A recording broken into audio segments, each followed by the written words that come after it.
Hello everyone, today I'm going to present a short presentation on Kotlin Flows. First of all, let me introduce myself. I am Rahul Kumar Lohra and I work as a senior software engineer at Tokopedia. Without any further ado, let's see our agenda. So first it will be introduction to the flow, what the flow is, then flow is in Android, flow versus RX. RX is another framework which is used to solve the similar problems which the flow will solve. Flow versus Livedata. So Livedata is something from the Android component, and Livedata is used to get the data from view model to the UI layer. And then we'll see exception handling in flow, some good points in flow, and some pain points in flow. So let's start with the introduction. So what is flow? Can we define it in one line? Yes. Flow is a Kotlinish way to handle data streams. Now you may ask, what are data streams? So it is a sequence of data that is being emitted or transferred from one place to another, and this is what the data streams is, and flow is basically a way to handle these data streams. Now let's see an example. So assume there is a village, there's a house, there's a well, and there's a villager, and the job of the villager is to get the water from the well daily. So this is how the villager will go to the well and get the water daily. Maybe we can improve the current workflow by using some infrastructure so that the farmer doesn't have to go daily to the well and get back with the water. What we can do is we can connect a pipeline from the well to the house. Now the well can actually emit water to the pipeline, and the farmer can collect the water from his house. So anytime if we need water, we can simply get it from the pipeline. Now let's see some real examples of the flow. So one of the real life example is basically the flow of water from your building's water tank, and it is connected to maybe like every floor or every tap, so whoever opens the tap can get the water. This is the first example, and some examples of some applications is like Instagram, or the feed counts or like counts in the Instagram. They get continuously updated even if you are actually seeing the feed. Or the second example can be loading of photos and videos from the device. So assume there is millions of photos on the device. So generally what will happen is we will not load those full photos and videos at one go. We will use some sort of pagination. In this way we can use the flow framework. Another example can be the real-time messaging. We get the messages let's say one by one, and so the real-time messaging also behaves like a stream of messages coming from the other end. So we can use the flow API there as well.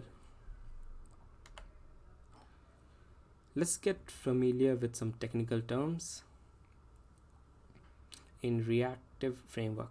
But before that, you may ask, what is Reactive framework? So Reactive framework is a framework where we subscribe to an entity, and that entity can change and can also notify us. So based on that notification, we can do our job. So that is the Reactive framework. So there is some subscription, there is some notification that something has changed, and based on that we can do our work. Okay, so the technical terms are, there is some emitter, a producer, there is some collector, and there's some fast collector, slow collector, and there are some operators.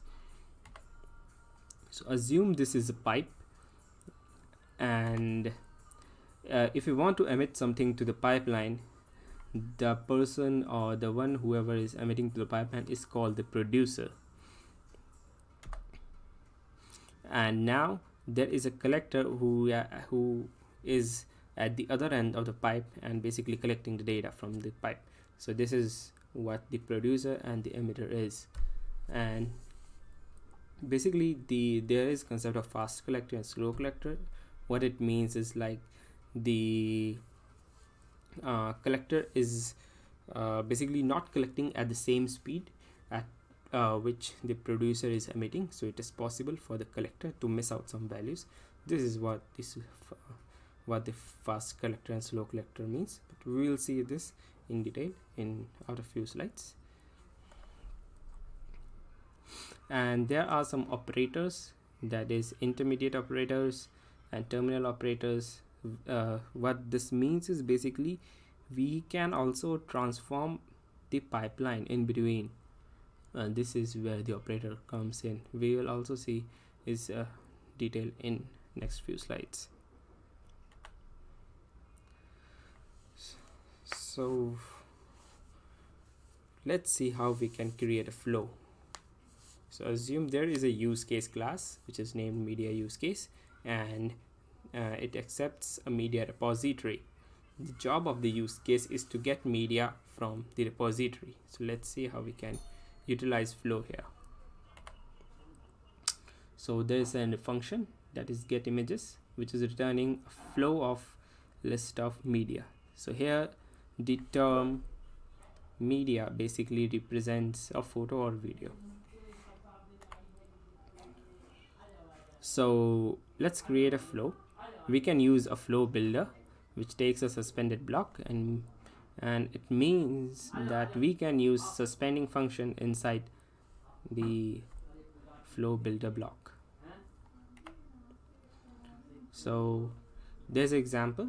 For example, we are calling the method of media repository that dot get media from device, and we are getting the images, and we are calling the emit function emit images. So the emit API is from the flow framework. It is not related to like the general Kotlin API or Java API or Android API. So emit is an API coming from the flow world. Now the moment we call the emit function, what we are doing is basically we are sending the values to the pipeline. So now we have seen that how we can create a flow, how we can send values to the flow. Now let's see how we can transform the flow. This is what I mean by using the operators on the flow. So in the first line, that is this flow of 1 2 3 4 5, we are creating a flow. Then we have used a map operator, and inside the map operator we have used some logic. We are throwing some exceptions at some case, otherwise we are just multiplying every number with 10. Then there is a operator of filter not, and basically it will not what it means that it will not filter it equal to 20, and there is a catch operator. This is how we can basically catch the exceptions here. So now if we run the examples, so the output would be 10, 30 and 100. So the last 100 is coming from here because there is an exception, and we cannot see 20 because we have added this thing filter not it equal to 20, means it will skip this particular value. And why it has thrown exceptions? Because it equal to 4, when this particular value will come here, then it will throw an exception. So that's why the output is 10, 30 and 100. Okay, now we have seen how can we create flow, how we can emit flow, how we can transform the flow. Now let's see how we can collect from the flow. So this is what we can do at the very end of the pipeline. So the API is very simple. We just have to call the collect operator on the flow, and it will return with an it. So this it basically represents what the flow is returning. It can be either what the flow has what the emitter has emitted to the flow, or it can be something what the or if the basically if someone has transformed the values that is being emitted to the flow. So this is what I've written here. It refers to the object which is being emitted from the producer or transformed by any intermediate operators. Let's see some key properties of the flow. So the first is context preservation, and something it is written in the docs like it is never leaked. If we use with context, it can return an exception. We will see this in detail in the next few slides. And there is and the flow are generally cold and lazy. We will see its meaning. And the flow never completes. The flow is designed in such a way that it never completes. And there is a concept of hot and cold flow. This is not very specific to the flow, but this is actually related to the reactive framework. So the hot and cold behavior are also present in the RX world as well. There is another amazing thing from the flow, that is we can convert a callback based APIs to simple flow function. And there is an operator that is flow on, which can be used to change the upstream dispatcher. For anyone who doesn't know the meaning of dispatcher, they can think this is very similar to the threads. And the meaning of upstream is like whenever we use the flow on operator, it can change the thread for the task which is written above the flow on. We will see this in detail in next few slides. And the another thing is flow.collect. So whenever we call the flow.collect, the we pass basically some certain instructions inside the collect block, and those block will run on its own coroutine scope, and it is possible that it may have their own dispatcher as well. So let's see what is the meaning of context preservation. So the meaning of context here refers to the coroutine scope. So if someone from the Android world, so please don't think that this is the meaning of an activity or an application. So the context here means the coroutine scope, and preservation means it will never be leaked. So coroutine scope will never be leaked. This is the meaning of context preservation. Let's see some code. So here what we are doing is there is a global scope, and we are launching a coroutine with the dispatches.default. We have created a flow using flow builder API, and we are emitting one here. And but before emitting this one, we are also changing the dispatcher using with context. What we are doing is we are emitting the value 1 in dispatches.io. Then we are emitting the second value, emit 2, in the regular dispatcher, and then we are just collecting the value. Let's see what will happen if we execute this code. We can see that there is an exception in the thread which just tells that the flow invariant is validated. Flow was collected in dispatches.default, which is saying that this collect is called on dispatches.default, but emission happened in the IO dispatcher. So this is how the code will throw an exception if we try to do something like this. So now you may ask, what is the correct way of changing the dispatcher? Example, in here we are doing something in another dispatcher, and maybe here we are doing something in the default dispatcher and collecting in the default dispatcher. So what's the correct way to do this thing? So the correct way to change the dispatcher is by using the flow on operator. And what we are here doing is we are launching a coroutine in the dispatcher.default scope, and then we are collecting here. But before collecting, we are also using the flow on operator, and we are changing dispatcher with the dispatches.io, means all the code written here will run on the dispatcher.io.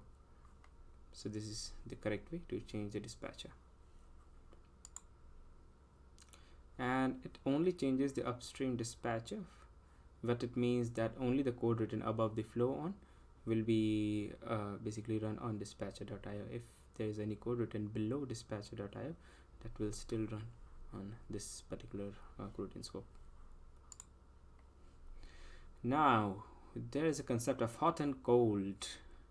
Basically, so the hot and cold terms are already part of the reactive streams. It is not specific to the Kotlin Flow world.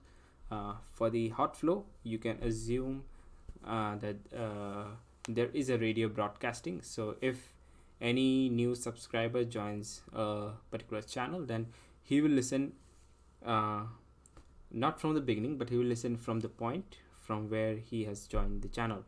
So this is what the hot flow means that if a particular subscriber has missed some emissions, he will not get those emissions back. So this is the meaning of the hot flow. And there are some examples from the Kotlin world, that is state flow and shared flow.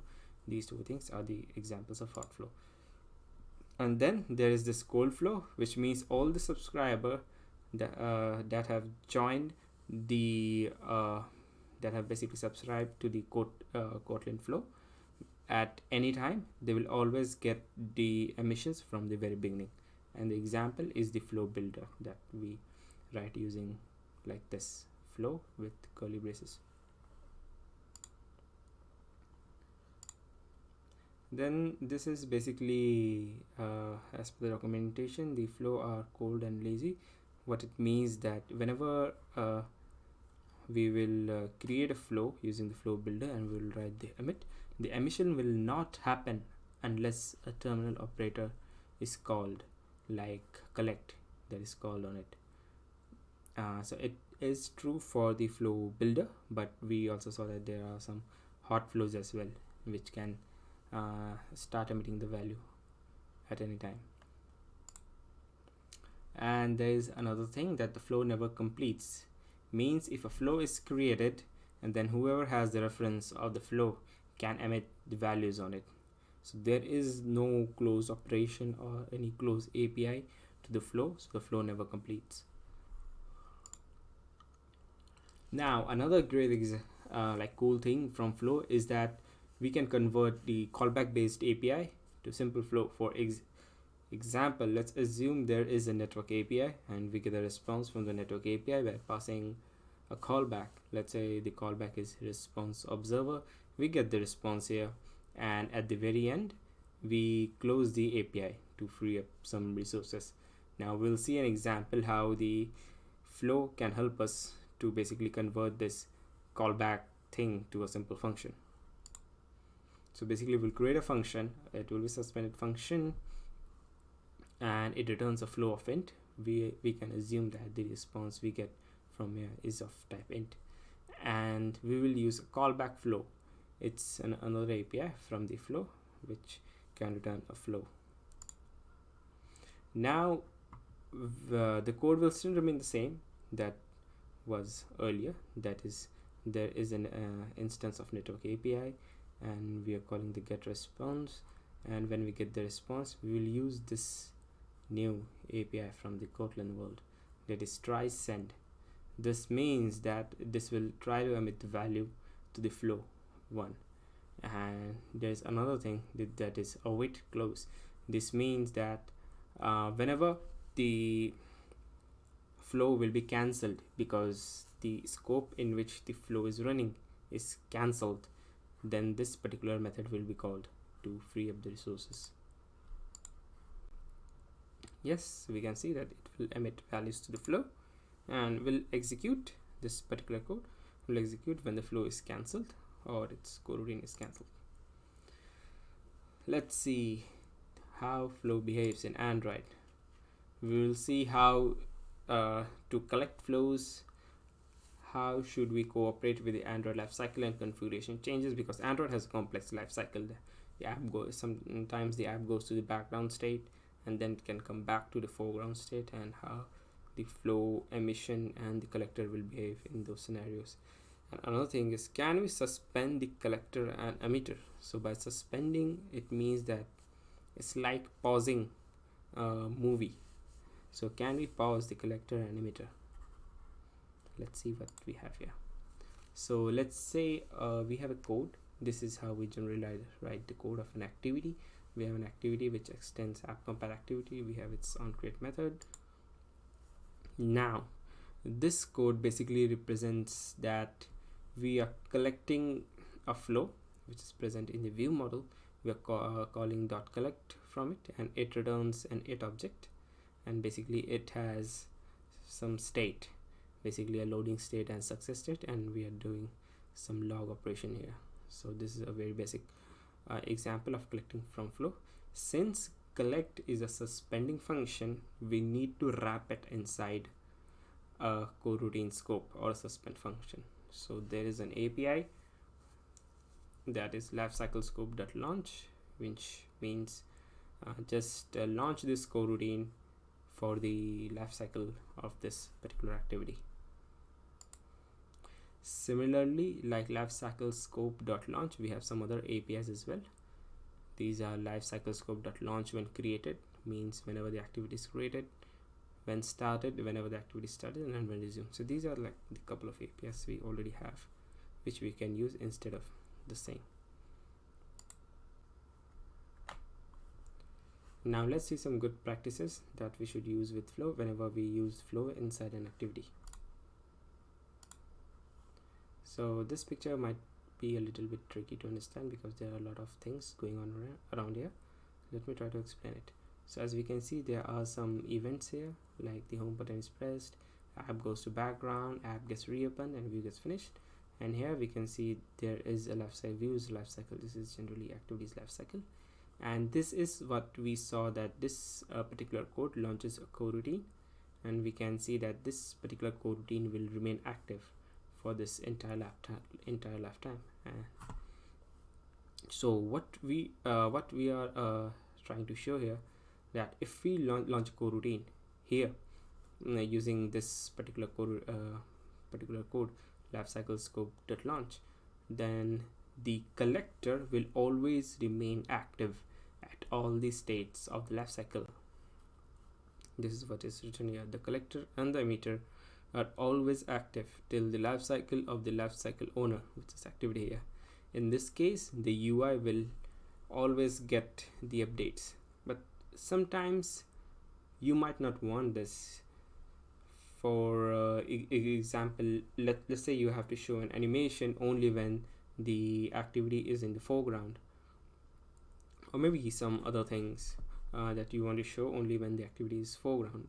So in this scenario, when the app goes to background, doing anything on the activity might waste some resources. So yes, there is a way to resolve it. Let's see.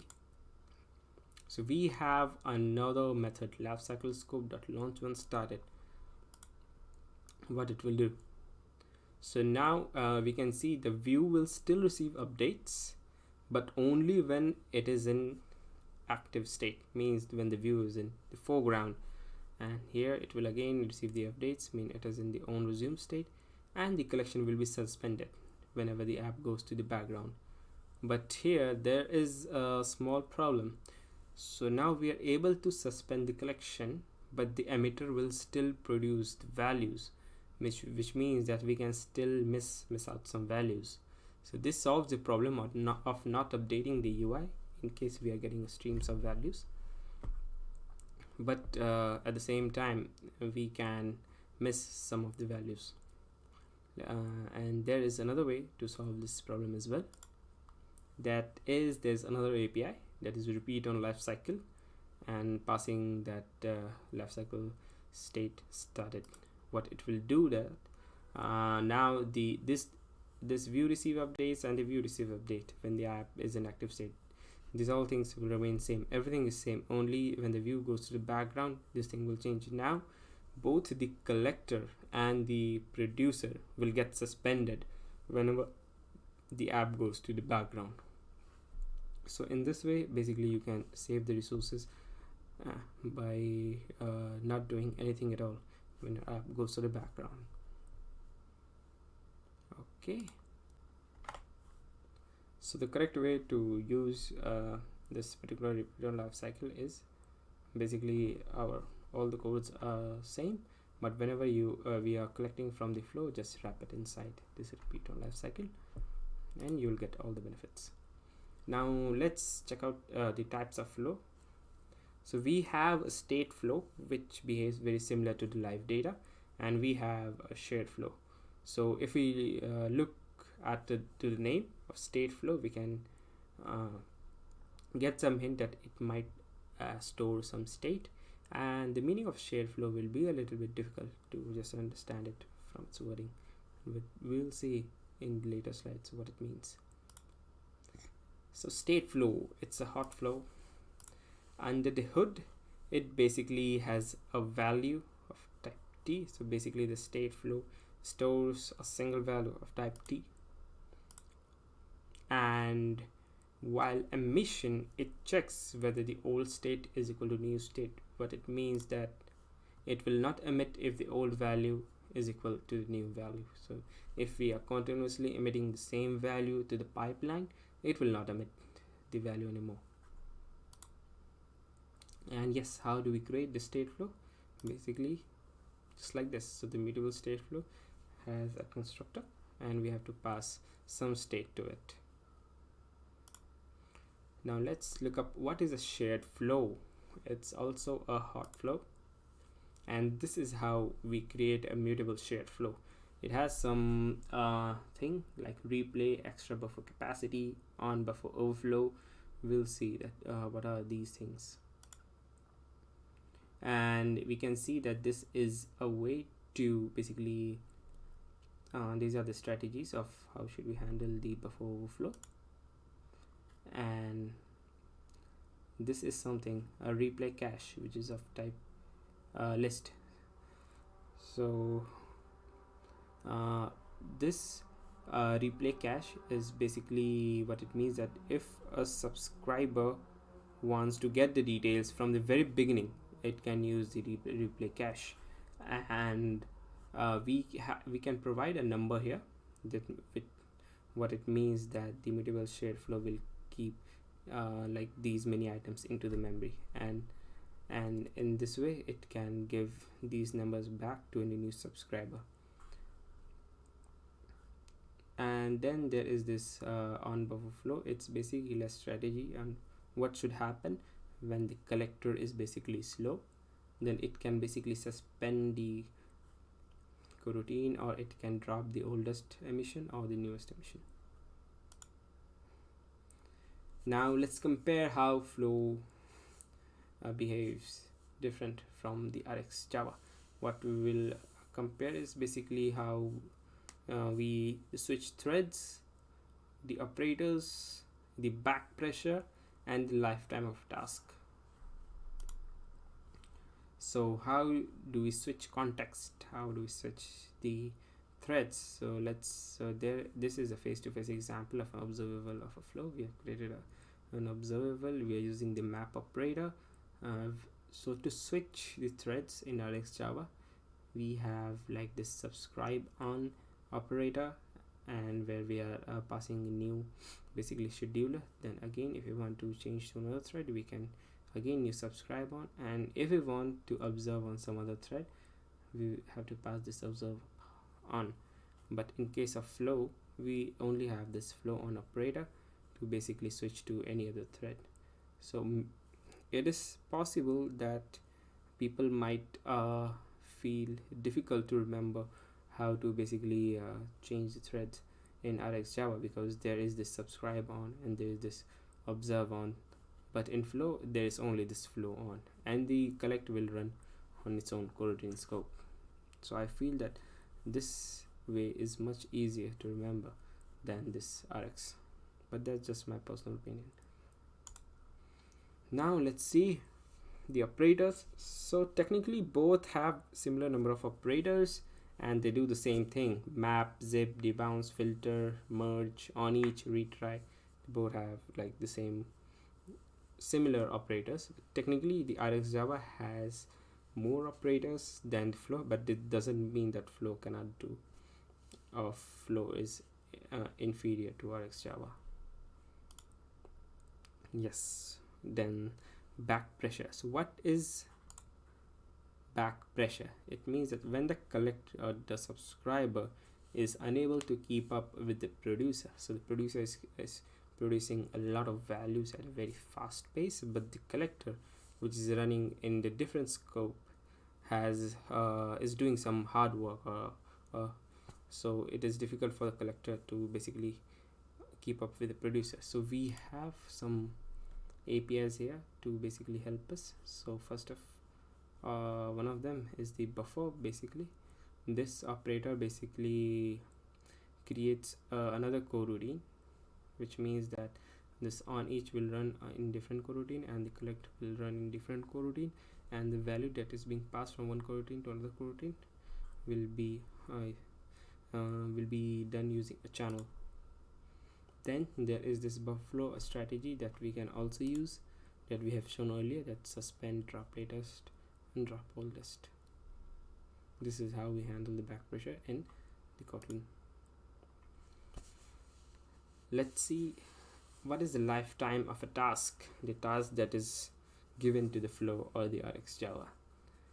So for RxJava, the task will remain active till the thread is active, because the RxJava everything is happening on the thread.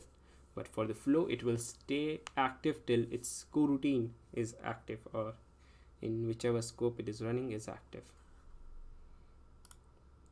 Now Livedata versus Flow. So Livedata always dispatches on the main thread. What it means that whenever we set the value we're using post, it always check whether we are not the post, but if we are doing the set livedata.set some value, it will check whether we are setting the data on the main thread or not. Otherwise it will give us an exception. But for Flow, we can use the Flow in any coroutine scope, it doesn't matter. And Livedata doesn't have that many operators that the Flow has, and Flow gives us more control over the data. Now let's see how do we handle exceptions in Flow. So it's pretty simple. Basically they provide with a catch operator. Whenever we get any runtime exception or any exceptions, and our code will go to this particular section and we can emit any type of value from here.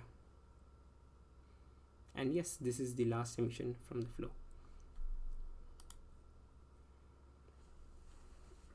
Now let's see some good points in Flow, that it definitely gives us more control than the Livedata. It appears to be simpler than RxJava. It cooperates very well with coroutines since it's built up on top of coroutines. It has got plenty of operators. Yes, it also has multi-platform support, because Kotlin has multi-platform support. So wherever Kotlin can run, so Flow will also be able to run there. Context preservation, this is a benefit, is like whenever we are collecting from the Flow, we do not have to worry that in which thread the logic behind the Flow is running, because we just care about collecting from the Flow, and we have to just create our own scope and we can collect it. We do not have to worry where the Flow is running internally. And suspending execution. Some pain points in the Flow. So the Flow never closes, so anyone can emit data into it. So this might be a disadvantage for some people.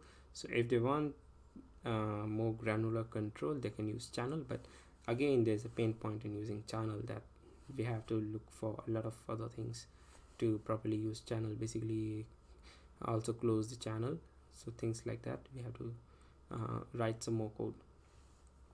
And I have saw that sometimes the state Flow only emits the initial and the last value if we use it directly inside the onCreate without adding any user event or delay. So in this scenario we can use a SharedFlow. Thank you, that was it. Please write down your questions, whatever you felt, in the comments.